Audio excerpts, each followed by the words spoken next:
Hello, bunnies. This is P Bunny, and I'm back. Oh, I'm back. Hey, this is Bathroom Chronicles, and I came to you guys today to talk to you guys.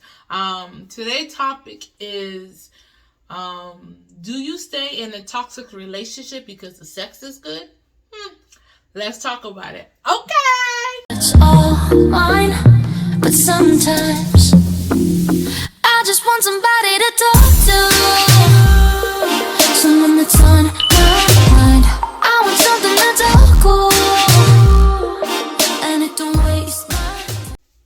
So, first thing I want you to do is subscribe to my channel, hit that bell, like the video because you know you're gonna like it, you know it's mine, and then write in the comments below what you think about this topic. So the topic is, again, do you stay in a relationship, a toxic relationship, just because the sex is good? So there's different bullet points, I would say. So the first bullet point I want to say is it depends on the level of toxic, like the level of toxicity, like depending on the level of it. 2 would be how long you and this person been together, talking, or a situation. 3 would be is the toxic part is on your part or is it on their part? Can y'all both fix it and make it less toxic? You know what I mean? For the better of the relationship.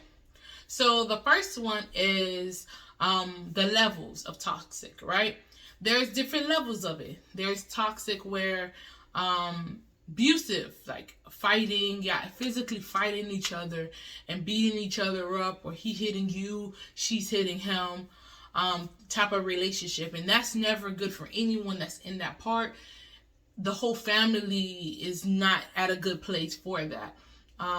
So that is not a good reason to stay in a relationship like that. Any type of relationship like that, even mental abuse of always degrading you and putting you down, it isn't worth it to stay in that type of relationship. In my previous video, I did put in links and things of that nature to help you get out of those situations if you're scared and things of that nature. But I think that having a good sex wouldn't be good enough reason to endure all of those things, because your mental is strong, but it's not that strong to handle all of that. You know what I mean? And it breaks you down. And you don't need no one breaking you down. You need someone lifting you up and making you feel good. Another level of toxic is if you're arguing all the time or fighting all the time. Not physical, but just like verbal. Just fighting and arguing, going back and forth. It's like you can never agree on anything. Like there's always something. It's always something going at it. You know what I mean? It's never one simple thing. It's never that. You're always going at it, and it's always toxic. Because like no one wants to be in a relationship that you always arguing with your partner. Like there's not a lot of happy moments like that. And I know that sometimes a lot of people are in those situations where they say the sex is good, so I could deal with that. You know, some things that people can deal with, as far as arguing and the fighting stuff, some people actually likes that. That's what excites them, and that's what motivates them. As long as it's not hurting you mentally, in the process of making you feel bad about it, then, well, it's up to you what you want to do with your life. It's up to you on that point, because at that point is what you like. I know people that like to argue and likes that type of thing. And there's men out there that likes that type of woman, or women out there that like that type of man. You know what I mean? They like that. That's what intrigues them. So I can't tell you what's not intriguing to you if that what makes you happy. The second bullet point was how long you was in a relationship for, or how long you and this person been speaking with each other. Or the situation, let me say that, the situation, or how is dealing with it. So if you're just talking to someone and you could tell by just talking, the toxic part of him is there, and it's like, whoa, you bad for business, but that thing is on fire, right? Then you could still play with that, you know what I mean? Just know not to take that particular relationship serious and just use it as just a buddy, a friend buddy. You know what I mean? You know what I mean. A friend buddy, and have fun with that friend buddy. Don't take that type of relationship serious. Now, if you're already in a relationship with someone and the relationship started off being good, but now it's toxic because you're arguing all the time and it's messing up your mental. You're not happy anymore. You're unhappy. And you're not excited about anything. And the only thing keeping you there is the sex. It's not worth it. It's not worth it at all. Because at the ending of the day, you're hurting yourself. To make somebody else happy, and that should never be the reason. You should never hurt yourself to make someone else happy. You should always put yourself first. You know what I mean? Especially your mental and everything. You should put yourself first, then making yourself unhappy. Now there are situations where you put yourself second and make other people happy, like your kids and things of that nature, like, you know what I mean. But as far as constantly making yourself unhappy and being in a relationship constantly that is not happy, you know what I mean, and you feel like you're always being disrespected, or you feeling embarrassed, or whatever the case may be, then you should leave. Talk to someone, talk to yourself, make that pros and cons list. If the only thing on that pro list is the vagina or the penis or whatever on that side of the list, that's good, but everything else is bad, then that should tell you you need to leave. Or at least leave that relationship and be single. And if you want to dibble-dabble on there, that's a sticky situation.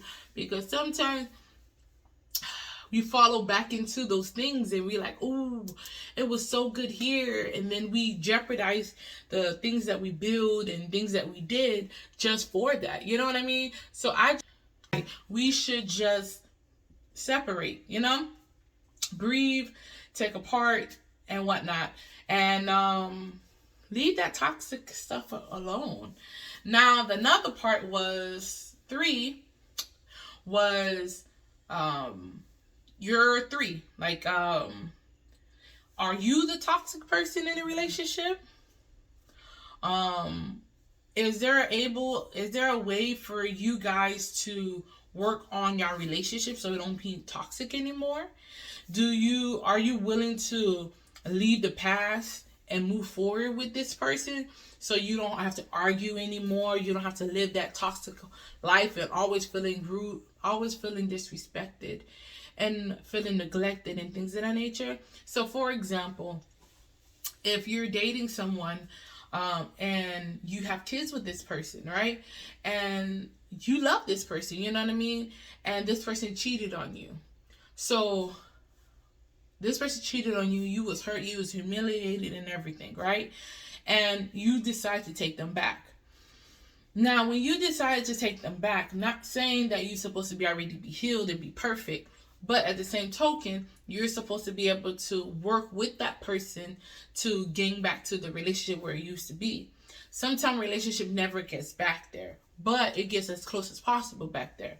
Now, if you're not willing to, if that person, if he always going out and you always arguing with him about where you going, why you leaving, why the do, you know what I mean? And it's always that constant argument. It's like, is this worth it? Like, are you leaving? You know what I mean? Like, if you're not going to be able to leave that past, your future will never come. You will always be stuck there. You will never be able to see the brightness of anything. It will always be following you. If you're willing to leave it alone and not saying not to ask questions and not to heal.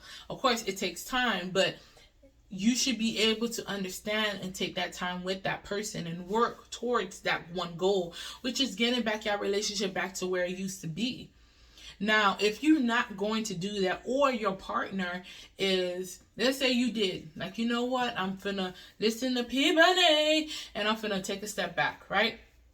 And not hound him as much or her as much, and just take a step back. But you see that your partner is not willing to stop cheating or not willing to stop disrespecting you in those type of manners, then at that point, it's up to you to feel like, you know what, this is not worth it. That cycle wheel is never worth being in.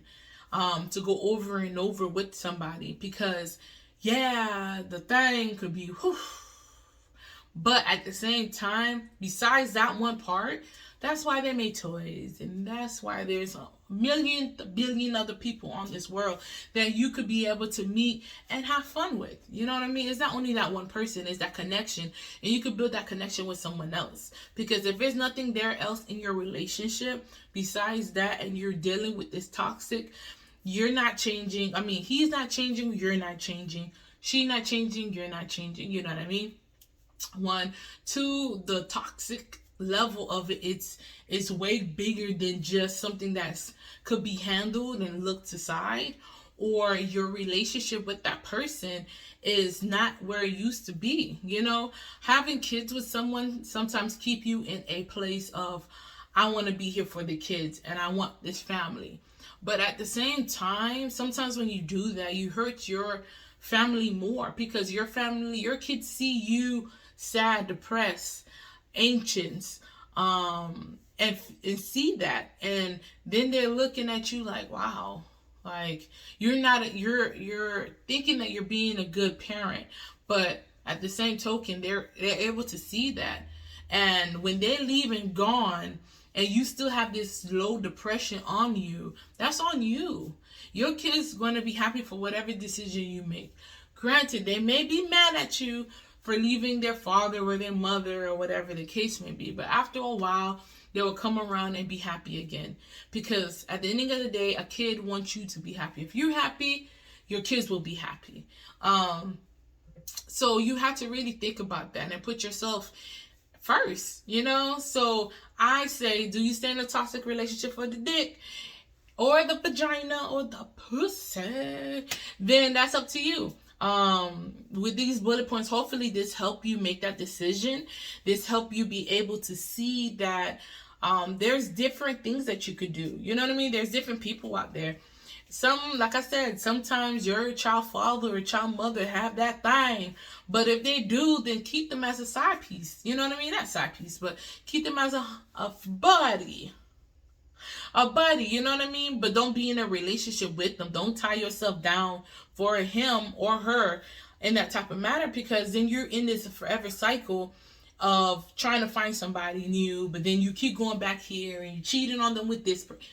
It's never good. It's just going to cause you craziness. And it's not worth it, honey. It's not worth it, baby. It's not. But this is P Bunny Chronicles, and hopefully you love my video. Comment, subscribe to my channel. Oh yeah.